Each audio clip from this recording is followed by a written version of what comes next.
All right. What does it take to turn bullets into art? Meet Brandon Lolkus, veteran gunsmith, precision fiend, who insists on accuracy isn't optional, it's engineered. Today, we're tearing apart the fine line between perfection and obsession. Meet Brandon Lolkus. Thank you so much for coming on the Go for CO channel. How are you? Good. Thanks for having me. Awesome, brother. Well, hey, man, look, I've been looking forward to this as a Second Amendment enthusiast. I certainly appreciate the people that are kind of in this field. I've never had someone on the Go for CO channel do this from a small to medium-sized business here in Minnesota, and you're doing things out there. But yeah, excited to kind of hear the initial part of where the ideation came from. Where did that passion come from? We were a little bit off camera saying that, man, you are a precise, decisive, obsessed person in this field, and I'm excited to hear it and share it with the Go for CO community. So take it away. Well, probably started early when I was 3. I knew I was going to be in the military. I remember my first pair of cami pants, and I knew early age I was going to go in the military. And did a whole career of that. And from that, that passion of firearms kind of started there. And where I'm going to go with my life after that, what's my new, purpose?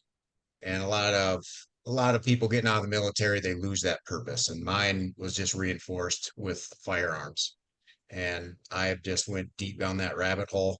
I tell everyone I can't believe people pay me to do what I do. It's I don't know if I like making the guns better or making the ammo better. It's so much fun. So that's kind of where it all started. And yeah, so that's a big synopsis overall of how it all began. Okay, well, look, I mean, obviously, it's an incredible background.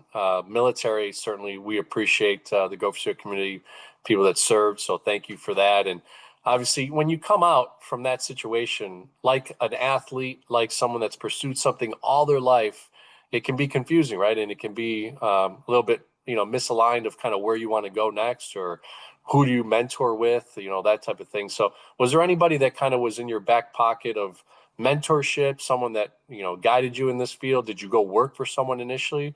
Or was it truly like, hey, I thought of this idea. This is kind of what I want to do next, and here we go.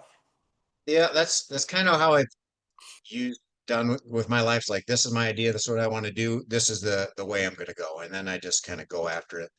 um that that transition out of the military, you always have some issues, that and I got lucky and got a great wife, and really helped me with that transition, and now growing the family gave me a good focus, on the family life, the purpose there, taking care of my kids, and my goal is to make my kids better than me. I want them bigger, stronger, smarter than me.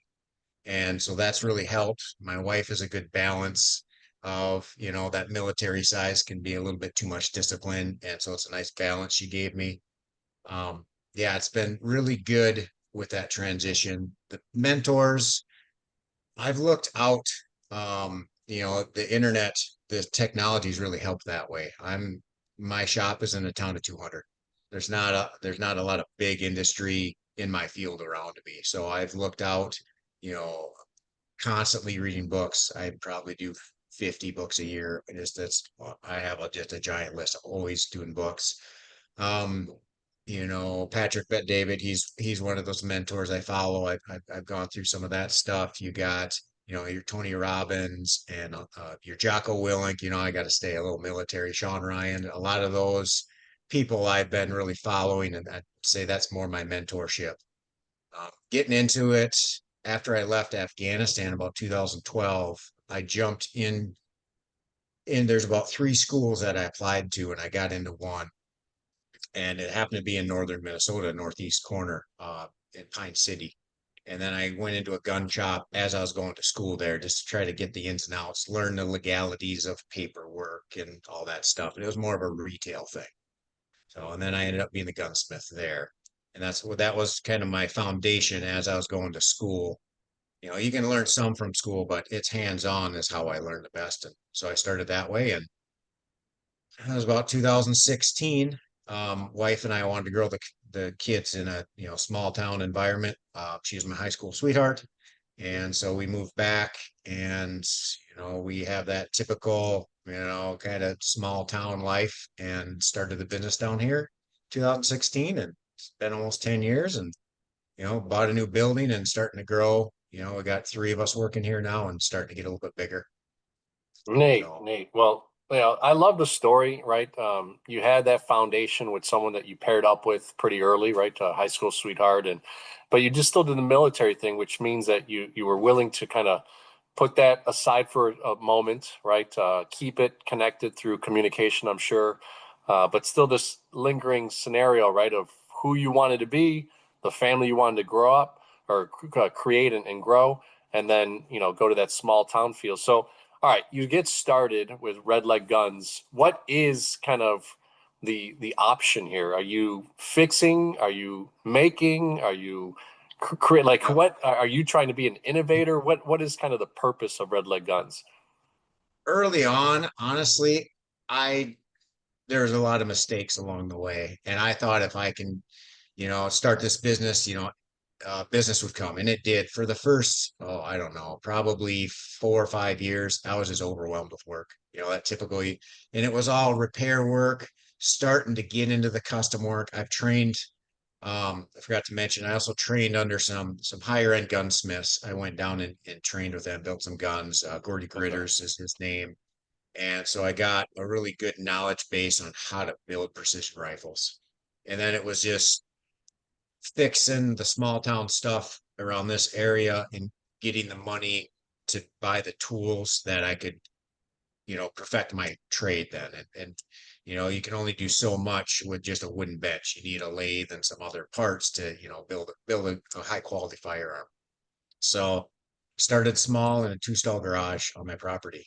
And I had a line of credit at $8,000, and I just started just grinding and saving the pennies. And then as I got enough money, I would buy another tool, and I just kept doing that and have been continually doing that. And that's just kind of how I've been running it, trying not to stretch myself too thin on stuff. But yeah, that first start, I didn't really have a plan. Uh, I knew I wanted to do something like that. I knew I wanted to build precision rifles, but I didn't give myself a good business plan to do that. So I kind of bumped around left and right, kind of figuring out my left and right limits before I kind of started narrowing stuff in here after, a couple years.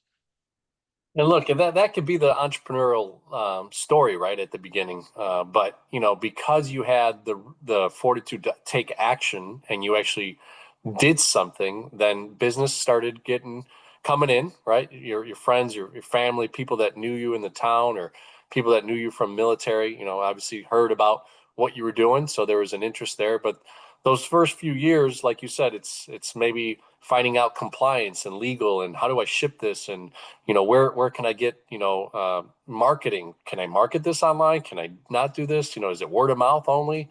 So I'd love to go into that part is as you're learning your craft and you went to these expert craftsmen before, then you come back, you start red legs, you get some deals. You said the first few years you're working hard, you're kind of bumping your head against the ground and back and forth. What was the way that you kind of saw the light then at the end of the tunnel as far as the initial start, right? Is okay, hey, I could charge for, fixing a gun. I could charge for making one. I could charge for this. What were some of the revenue ways that you thought, okay, hey, I've got a real business here? Yeah, early on, it was your general fixing, and I started to get a reputation from the military side of building ARs. And so I started down that rabbit hole. And then I was really good at painting. My grandma, growing up, she was an artist. And so I can make a pretty fancy camouflage pattern on a gun. And so now I could blend kind of the aesthetics and the accuracy of a firearm. And I was really particular about parts I would pick for people. So normal people would, if they were going to build, that type of firearm, it would have been a little bit cheaper, and I would force people into like, I'm not going to do that type of quality. And then that kind of started to get out there, and then I basically ran my business by referral only. I started, probably the first 3 years, I didn't even have Facebook or social media or anything like that. And after about that 3 year mark, I was like, all right, I need to start kind of showing my stuff because I always get that, well, I didn't even know you existed type thing. And I was like, okay. that was took probably 3, 4 years of, Huh. that, and like, all right, I better start, doing a little bit of social media stuff and getting out there a little bit more. And so now I've started to do that a lot more. Um, doing the website stuff, getting out to trade shows more. Honestly, I didn't even do there's things called gun shows where you can show your wares, sell guns and stuff. And now I just go to those here. I do a couple, probably 6 a year, and that's got me, so much more revenue just from the dealers in the area. I don't really sell a lot of guns there, I just show what I can do. So I'll just bring pieces that I've done throughout the years and just display and just talk that through people. And I've started teaching people also. That military, I was an NCO, so I trained people for 24 years. So, that that's kind of ingrained in me. So then I started thinking of revenues and how to train people. So I'll bring people in here and I'll train them how to reload, make their ammunition. That type of stuff is kind of dying. Your grandfather or your father used to teach the boy how to reload ammunition. Mm. And so now that's another avenue that I went down. So we basically have the training for reloading, and then we have the precision firearms, and then we still have our general gunsmithing are kind of my big three that we've been doing. Neat, neat. So, I have a personal story. Just there's a place called McGraw Wildlife Preservation, and it's kind of about 1,200 acres. Gentlemen out here in Illinois, Dundee, Illinois. I'd never Okay. even heard of it. I'm born and raised out here. And just last week, we had a shooting, a rifle gun shooting for clay shooting. So it was different targets and stuff. Yep. And what a cool experience. I'd never shot a shotgun. I've always had 9 millimeters and my own guns. But it was such a cool experience. And when you say reloading the bullets, is that then obviously the casing came out like of my rifle that I was shooting? You'll take those and be able to remanufacture those? Yes. Yep. Yep. Interesting. Okay. Yeah. So think of a rifle like a guitar string. And if you want to tune that rifle and play that right note, you have to have the tension proper on that string and you have to strum it and then hold your finger at the right spot. So your rifle is tuned, but then you as the player of the guitar, that think of that as the ammunition. And that is what causes your vibrations or your harmonics, your nodes and your antinodes. And so if you can take that ammunition and tune that to your rifle, then your groups basically get smaller, if that makes sense. A simple way to Oh, put it, you know. yeah, no, that's a great analogy and great description. It was funny because it was basically like a country club golf type scenario where it's 18 stands that we were in this wilderness shooting. And I wasn't doing too good, but then we got to the competition part. It was a knockout. There was 8 of us. And all of a Yep. sudden something happened, competition, my blood got ready. And man, I started hitting them pretty good. So I got runner up out of 34 people. So it was pretty cool. So Yeah. awesome stuff, man. Look, I'm super interested in, and I do have a question from one of my buddies, Nick. So he's going to be happy. I text him that you were going to be on. So I'm excited. Part of the Go for CO channel has a question for you. So I'll share that in a little bit. But I do have a question. So when you start this business, right, and you start having some traction like you did, and you're saying to yourself, okay, well, I need to start marketing it. Obviously, this industry is a little bit probably regulated to the guild. So Yep. what were some things that you needed to find out? What are some things that you can and can't do in your business? Yeah, that was a very frustrating part.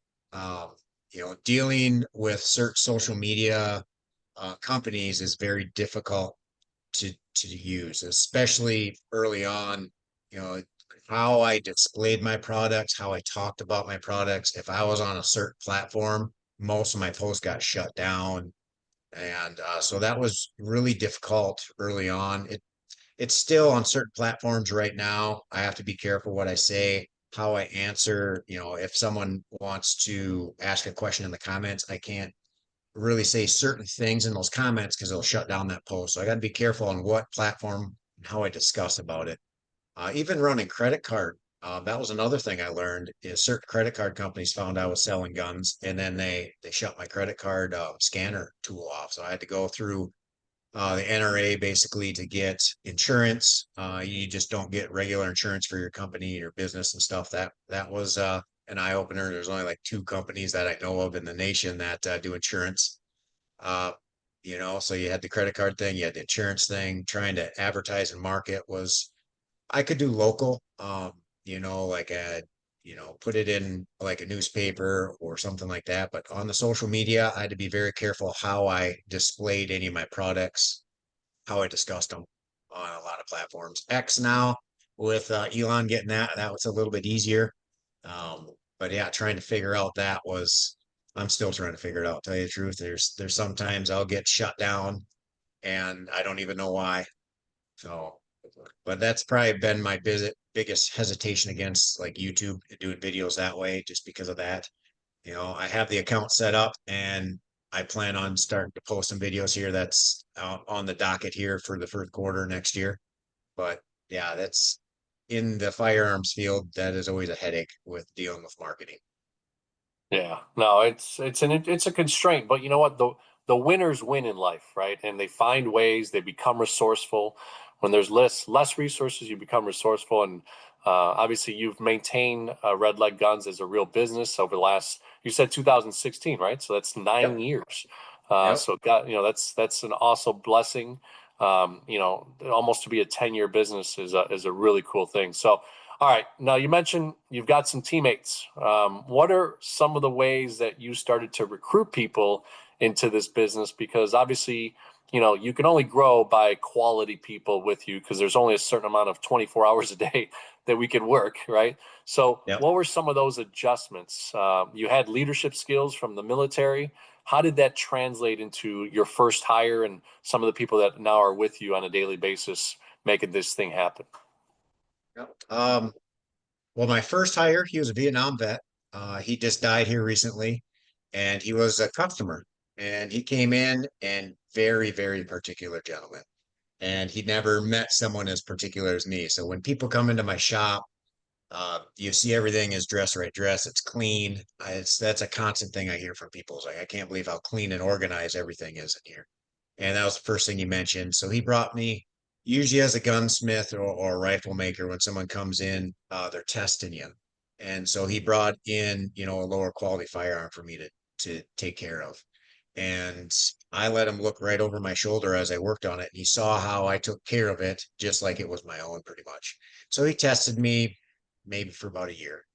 And then all of a sudden he's like, could I work here? And I never even thought about it before, to tell you the truth. And I was like, I'm in a two-stall garage, I was like, "Yeah, I think we can make this work." And it's like, yeah, we'll test it out. And yeah, so he stayed and basically he ended up Agent Orange got him it's probably about 3 years ago.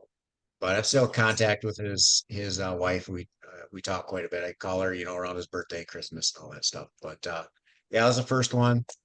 And then his name was Mark. And then the second one came in. His name is Ashton, and his father asked if he could sweep my floor. He's like, my kid just loves guns, and could he just come in there and just clean up? I'm like, clean up? I can put him to work. So he was 14 years old in high school, and so after high school, he needed a place to go for a couple hours. And, as a single dad, he had two boys.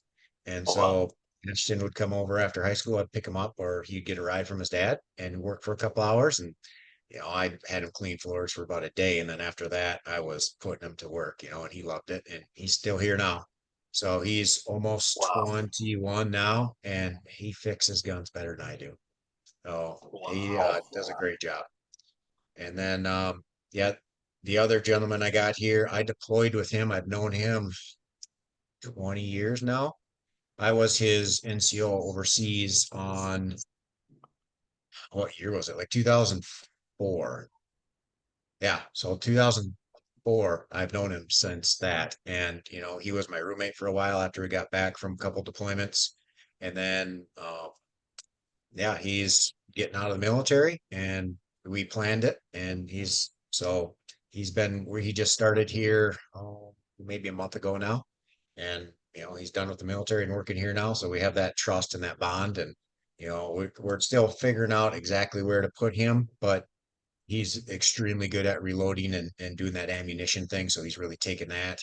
and he's kind of good at that computer, so he's gonna help me with the marketing and website, that type of stuff. So, but yeah, with that also, we always go elk hunting. So the Bo is his name. We've been elk hunting together for almost 10 years now. So, we have that expertise to build a high quality hunting rifle because, we hunt with them. So we can build a better product because, just like, you shooting shotguns, I do all kind of shotgun. I'm training a new pup right now. My boys wanted a pup. So we're going to be doing the shotgun, shooting here a little bit with my 10-year-old boy and training him how the dog to get the birds up and stuff like that. But yeah, that's kind of I've had 4 employees so far and down one, but I still got the other ones.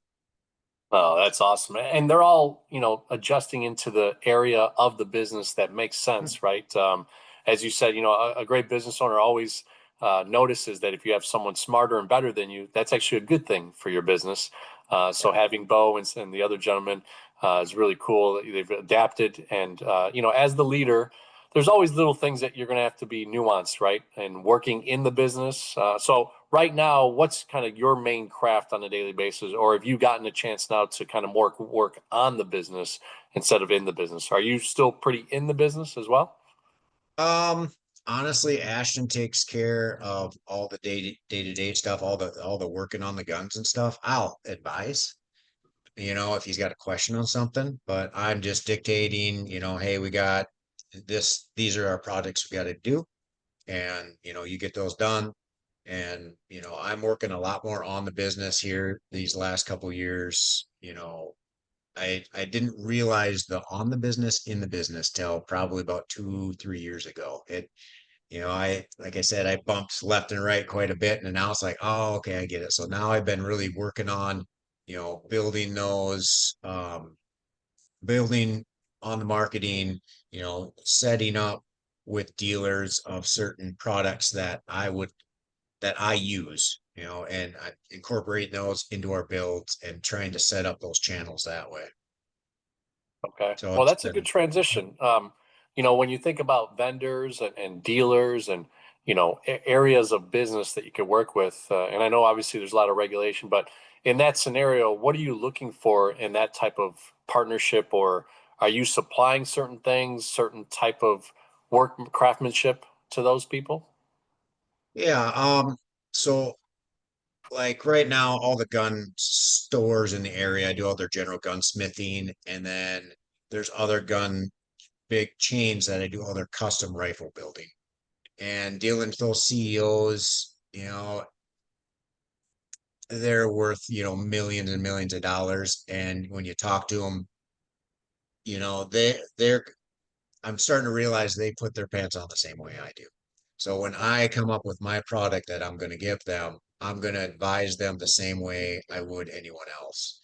And so they'll, when initially talk to them, they're talking more about the price point stuff. And I get it. I understand the price point stuff, but I'm in that quality. So I'm trying to blend that price point and that quality now and trying to learn that kind of politicking about it, and where I can kind of give on some areas and where they need to give on some areas.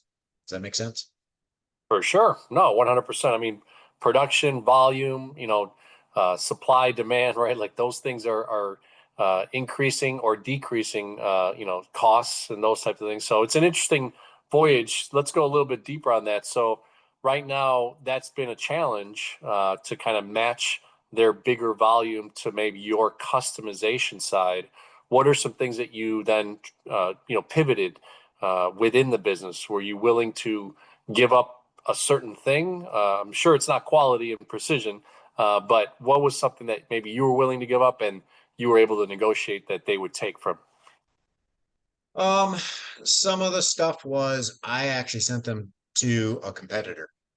Just because I Hmm. was like, that isn't something I want to do. I understand what you want and I appreciate the business, but it's not, I didn't want to put my name on that certain product. So I would give them, I was like, hey, talk to this gentleman. He does excellent work in this field. I would trust him to work, on this part of my firearm, no problem. So I've done a lot of that. I built a lot of trust that way. Just because, it's like I wouldn't, I'm not You know, if someone comes in, for example, on your shotgun stuff, I know a lot about shotguns, but I know there's a gentleman, you know, in the middle of our state that knows a lot more about shotguns. You know, he's forgotten more than I'll ever know. And so if someone comes in and wants that done, I'd be like, I can do your general stuff, but you want to go to this guy instead of me.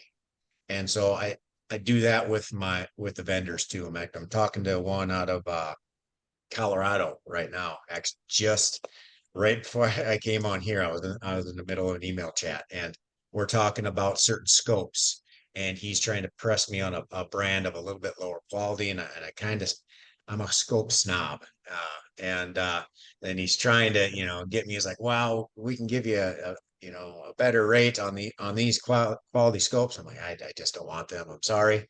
It's no offense to you. It's just these are the ones I want to go with, and so working that type of stuff out. I got to be careful, not too snobbish and too bullheaded on some of my quality. But there's other things, I put priorities in. So when I talk to someone about building a rifle, your barrel, your scope, and your trigger, those are your three priorities. And when your reloads, if it's a rifle, your brass quality first, then your powder charge, then your seating depth, and in that order. So if it's going to affect those top three priorities of me in a certain aspect, I'm not going to give on that stuff. If it's something smaller that doesn't affect my top three priorities, I can give on that. So that's kind of how I've been holding it. I don't know if it's right, don't know if it's wrong, but I've kind of just drew my line in the sand and I was like, that's where I stand. All right, so I'm going to get you to get a little nerdy on this, right? Okay. Since you like, so in my pistol, 9 millimeter, I put it in, right? I know that the bullets come up as I shoot them. On the Yep. shotgun, I was actually a little bit surprised because it bends over, right? Then Yep. I put in the slugs, and then Yep. there's like these little things, right? When you click it back on. Yep. So to be honest, my novice self, I'm like, how does it know which one to shoot first, right? Yep. So I pressed and it shot, then I pressed again and shot, and then I lift it off, and then poof, the bullets come out. Right. So Yep. how does that know that? Like, what's the mechanisms of it, just to get a little bit nerdy from a shotgun perspective? So every single firearm has cycles of fire, and these cycles of fire might have different orders. In an over-under shotgun like you're talking about, depending on the brand and what those two pieces of metal that puts those cartridges out, you have ejectors or extractors. Ejectors snap, and that shoots the shotgun shell over your shoulder. Sometimes you can shoot them at your buddy when you're done shooting them. Yeah, yeah. Um, how it knows. So if I was shooting trap in your situation or hunting with that, usually what you want to do is you want to shoot your bottom barrel first. Or if you're shooting a side by side, you want to shoot the one closest in to your shoulder. The reason for that is because of the recoil is going to pop that up harder on the barrel that's on the top or on the right side. So you have your you're most likely going to shoot closer with those barrels. So your choke on the end that constricts and sets up how tight your pattern is. That one's going to be a little bit more open. And then the other barrel is going to be a little bit tighter because that next time you shoot is probably going to be a little bit farther away. So how that understands is inside there. Sometimes you have one trigger, sometimes you have two triggers. If you have one trigger, there's things called a sear, and that sear interacts with the trigger, and then that sear will either activate a striker or a hammer that has a spring, a pretty beefy spring, and then that'll snap and do what's called a firing pin, and then that firing pin will ignite the cartridge. So there's a linkage in between there that you can have mechanical or inertia. And so some shotguns, those over-unders, you could pull it once, and if there's no recoil, the other barrel won't go off. They use a little piece of weight in there, and then what happens is this weight goes backwards because of the inertia and shifts over and then engages into the other barrel. Then you have mechanical linkage where it has two little hooks. One sits farther forward, and then once that one's pulled, there's a spring that moves that one, and then that other finger hooks that other sear and drops the striker hammer. So is that nerdy enough for you? I love it. Love it. Go for CO. Can you replay that last minute, 2 minutes right there? That actually could be a great snip. Hopefully, when we cut this video, that'll be one of the cuts there because that was really cool. I was just imagining what was going on with the shotgun when I was shooting it because I had side by side, and then Yep. yeah, I would when I unbarrel it, man, those things shot out pretty quickly. So Yep. we were messing with each other. There was four of us at each station. So Yep. so Oh yeah. awesome, awesome. Well, look, it's such an interesting business, right? Obviously, your story is pretty awesome. That you go from the military, you have this desire, even from like a little kid, you knew some of these things that were going to go on in your life, and then I love the entrepreneurial story because you didn't maybe have a specific mentor, someone that showed you, this business, but man, you've really grown it, and almost 10 years in the business. So, all right, tell us a little bit about kind of the leadership side, right? These people work for you, right, and with you. What's your style? Like, did you translate that from the military? Is it very team oriented? Do you give tasks every day? What's your style of leadership? Yep. I treat it kind of like the military. A lot of people think the military, you're screaming and yelling. I I could probably count on my one hand how many times I screamed and yelled in the military. I was never that screamer yeller. So if you see me working hard, I kind of tried to lead by example type thing. So my style is really that way. I try to lead by example, and I'm always when I talk about the business, like if it was something that we need to do or that I need to do, I talk about it as a we, so that we're always, we needed to do this or we did this, or even if it was just me doing something, it's we as a team because and with that, at the end of the day, usually I got a board over here and we write everything we need to do and advising these guys. I'm good at throwing people in over their heads. I like to be a little bit uncomfortable. So I will, especially Ashton when he was 14, I had him in, I had him working on, $5,000 gun. Like you screw it up, you're going to cost us 5 grand. And, just put a little bit of pressure on them just to see how they're going to handle it. And, I would walk them through it, but then also now just hands off. And then it's cost me a little bit of money doing it that way. Some stuff got broke, but I think that is a good way to test somebody also. You know, Before you leave for combat, you don't want to be easy on them because combat's not easy. And you want to know how they're going to react under some pressure. So let's say they screw up a customer's gun and that customer comes in and they're screaming and yelling. You want them to be able to kind of, handle that pressure and be able to articulate kind of what happened and stuff like that. So that's kind of my leadership style. I'll kind of throw them in over their head a little bit and just sit back and just, if it gets too crazy, I might jump in, but a lot of times it's just like, all right, let's see how you handle this. I like it. I like it. Well, look, I mean, that's learning and teaching at the same time, right? And show coaching, as you talked about, by being the guy that leads, expecting people to kind of see that work ethic, but then to put them in a fire where they're a little bit over their head is an interesting dynamic because you could finally see like, hey, is this competitiveness? Is there a lack of this, or where could I nurture that? Is there an ability to grow from that point on, right? So awesome stuff, right? So let's go into, you've got leadership, we've got operations, we've got sales, right?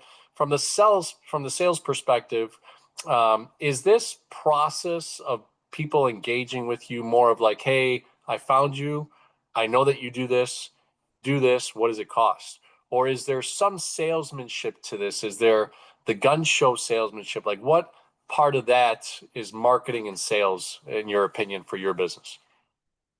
So I've been gravitating and taking the sales role right now. That's our next step is to probably hire a salesman here in the next probably year or two. But right now, like I would say my business right now is probably 85% referral. And then the other, 20-ish, 15% is from the marketing. And but a lot of it is just I worked on someone's gun and then I asked them, or they I was talking to a guy this morning here where we're building him a custom $8,000 rifle. And I built one for another guy, and he just happened to call me up. He's like, "Hey, I talked to Bob over here, and he told me that you built him a really good rifle, and why don't you build me one?" I'm like, okay. So there's a lot of that. I do get a lot of questions. My first question when someone comes is what do you want to do with it? You know, because then we basically design that firearm around what they want to do with it. And then from there, we ask about price point, what they want to spend. We try to, if they have a certain budget, we try to maintain that. But we have our big three: that barrel, that scope, that trigger. We don't give on those things. Those are our big three. All the other stuff we can give on. So on the sales side, um, it's basically me reaching out to people at gun shows, explaining that stuff, teaching people. I have a lot of how-to videos online. So like everything that we do for how I chamber, I have it step by step on how we do it. How we steam out a dent in your wood stock, I do step by step. So everything we do is step by step, and you just go to my website on my blog post. You can see exactly how we do stuff. So I don't hide anything. Mm. It's just if you want to learn exactly how we chamber a rifle, if you have a lathe and there's the technique, you can copy exactly what we do. And that's kind of been my sales approach right now. And I don't know if it's right, don't know if it's wrong, but that's what I've been doing right now.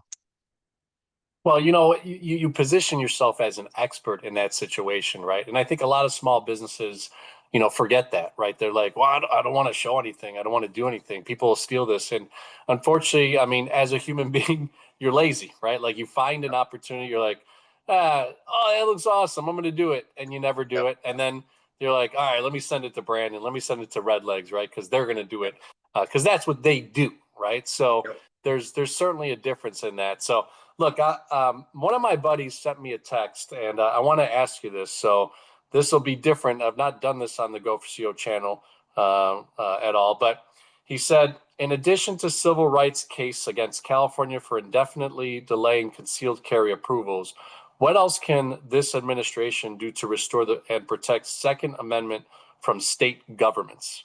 So it's a question that came in from a buddy of mine. I don't know if you are Yep. okay with answering it, but I thought I'd shoot it to you and see what you think. Well, I'm in a state where, is basically they call us Little California. So I Yeah. understand, yeah, that frustration right now. Our governor is trying to get ban basically AR style rifles. And Mm. it's hard. This is gonna it's going to lead into a deer hunting thing. I was just at our county commissioners meeting. So basically, what happened in southern Minnesota is we can only hunt deer with shotguns. And now the state just opened it up to rifles, but it's on county by county. Each county can decide whether or not you can allow rifles for hunting deer. And so it's going to get really confusing with the legislation because if one county does, one county doesn't, am I going to be breaking the law if I cross over into this county with a rifle and all that stuff? And I've learned basically from COVID that your smaller governments that are closer to you can affect your life a lot more than the bigger government. Mm. And who you vote in actually matters. And so just discussing this with my local county commissioners, and I've known one of the county commissioners was my sixth grade teacher. I've known another one my whole life. So I'm really intimate with these individuals and trying to explain something like this, and they don't understand firearms and understand, the ethics of hunting and stuff like that. It was a lot easier for me to discuss them because I had that rapport. When you start getting farther and farther out in government, I seen this in leadership in the military too. The farther and farther away from you get to the flagpole or where the commander is, that general, they lose that disconnect with the troops or your people. And so I Mm. think politicians that you vote in there that don't have that connection with the people, I think can affect your life in, good or bad ways. So I think who we vote in at our local governments and at our state governments is quite important. So I think voting is going to be a huge help in that. I mean, I am I like a small federal government. I don't want them to control my life. I believe in dangerous freedom. So I love my freedom, and that comes with a little bit of danger. I don't want a government that is going to protect me, in every single circumstance because I know they can't. And, I went overseas as a government entity trying to do that in certain third world countries, and I saw how poorly it went. I was at the riots during the George Floyd thing, and you know, there's a place for government, but I like it to be smaller. So I would say voting for the locals in your area is going to be more important than anything else. Well, words of wisdom. This year, I actually got involved more locally here in Naperville, Illinois, and I didn't realize. Yeah, I too was kind of maybe ignorant to the fact that the local city council even changes some things that we could do. We have a couple firearm places, retail places here, and one of the candidates was really against it. The other one wasn't, and obviously we went supported the one that wasn't against those, and she was able to kind of do some things to really help with some of the things that were trying to be pushed. So I agree. What a great piece of wisdom there. So all right. Well, hey, thanks for indulging me with a buddy of mine sending in a question. So Yep.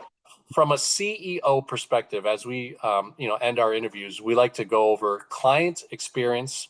E is for engagement, and O is for operational excellence. So when you think about the market value that you bring to the table, the things that you've been able to kind of put red leg guns out there as a value proposition, what is that client experience in your mind? It's all about the client. So that trust first. And so when that client comes in, we go through, we set up the expectations right away. And so they know exactly what they're going to get. And, as we're going through the process, I'll let them step by step. Hey, we have this part in, we have this part in. I'll send pictures, I'll text pictures of them through that whole process.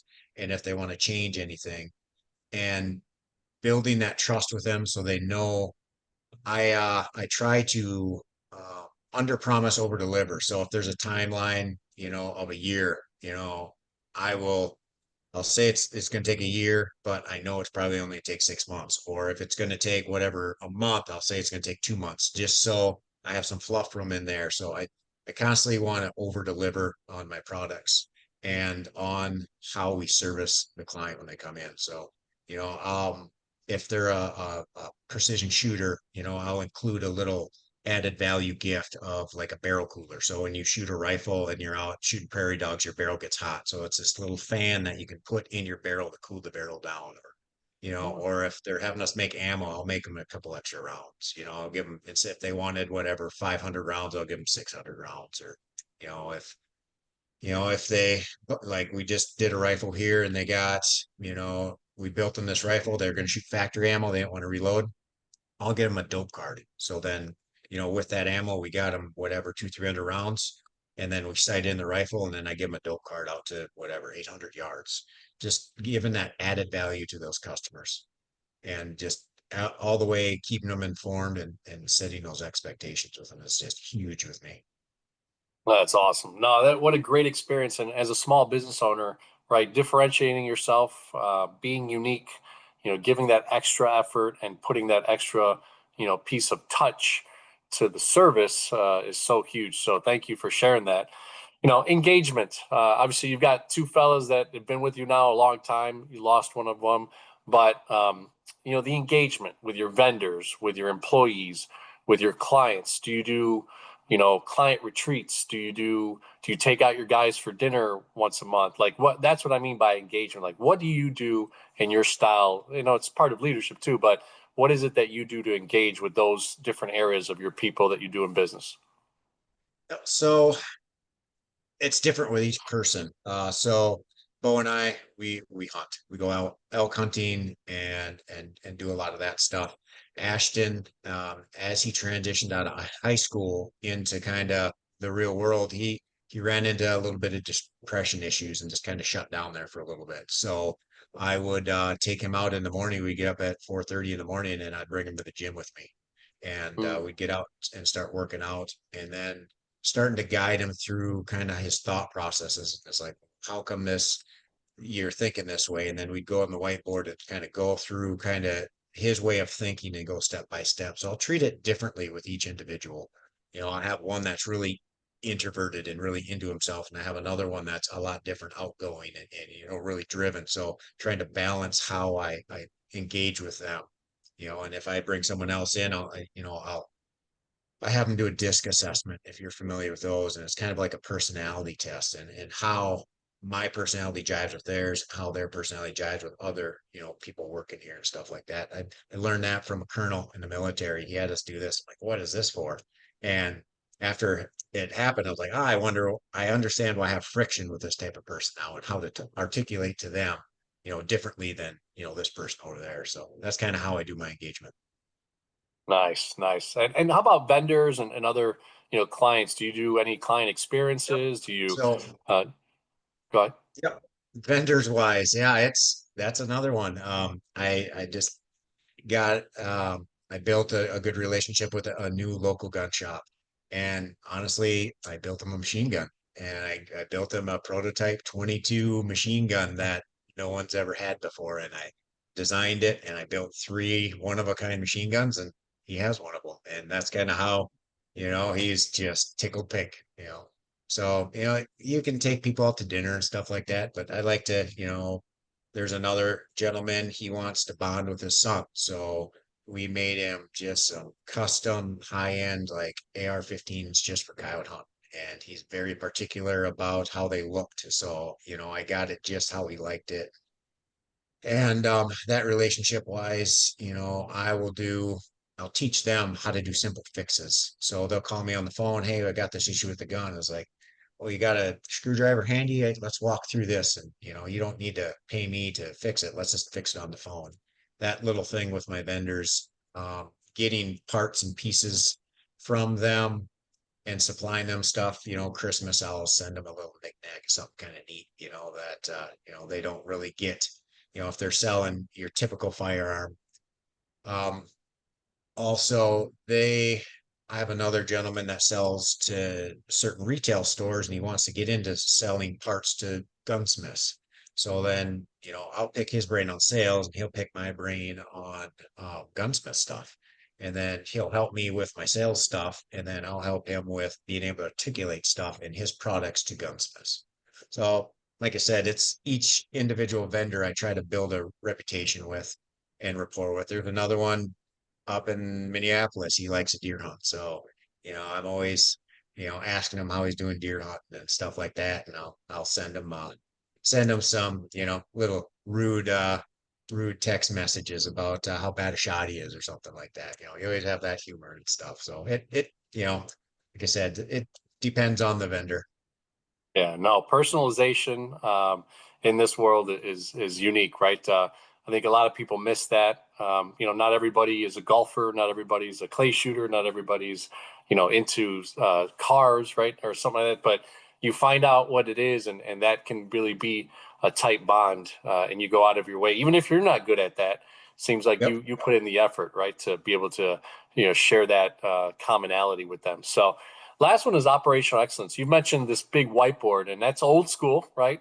Work Yep. orders on a whiteboard, seeing kind of the progress, right? Is there Yep. anything old school with new school that you use to operate your business? Is there some systems, some software, some things? You talked about lathing machines. Anything new that's come in as far as a piece of equipment? No, those types of things. Yeah.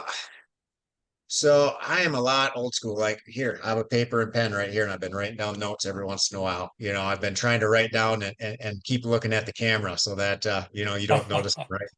But I think that's the military side of me. I've had computers and electronics in combat, and they don't work when you want them to. So when I have my SOP set up, yes, we have them on the computer.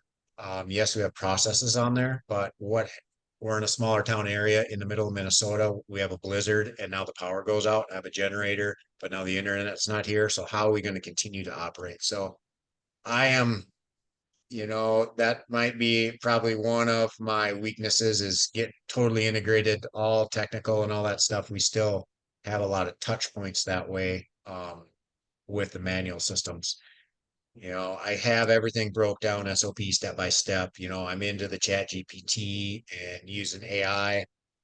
I one of my goals is to build my own AI chatbot for making ammunition to coach people through the load development of their firearm. So that's back in my mind, one of those big moonshot goals is to build this AI that will help assist you to do your load development. It's kind of a technical process. And if you could have that partner that kind of walks you through how to do it, because if you mess something up, you can blow up your gun. So, but I would like to integrate some of that stuff in the future. I built a little Redleg chat bot for my business that I can bump ideas off with, and it helps us keep on task for month to month. I run that, but every month I'll print off the piece of paper and I stick it by my desk, and I have a checklist right there just so I can see it. And I'm a tactile guy. I like to touch and feel things. So when it's on the computer, I kind of forget about it. And so I like to have a piece of paper or something like that. I love it. Well, look, old school still rocks, right? When things just shut down from a new school way, right? So there'll always be that opportunity. And when you have that kind of influence from the old school of doing things, you can, touch it, feel it, know where it's at, file it, those types of things. So I agree with it. There's still got to be that part of it, especially in certain businesses that really kind of gravitate to that way of doing business still. Yep. It's still a measurable thing that you could do. So, awesome. Well, Brandon, thanks so much for, making the time, coming out here and, sharing with the Go for Show community. You're the first of this industry on the channel. So I appreciate being the pioneer here. What's the best way for people to get a hold of you, to engage with you, to find out what you can do for those gun owners, for those that are exploring opportunities? How do they get a hold of you?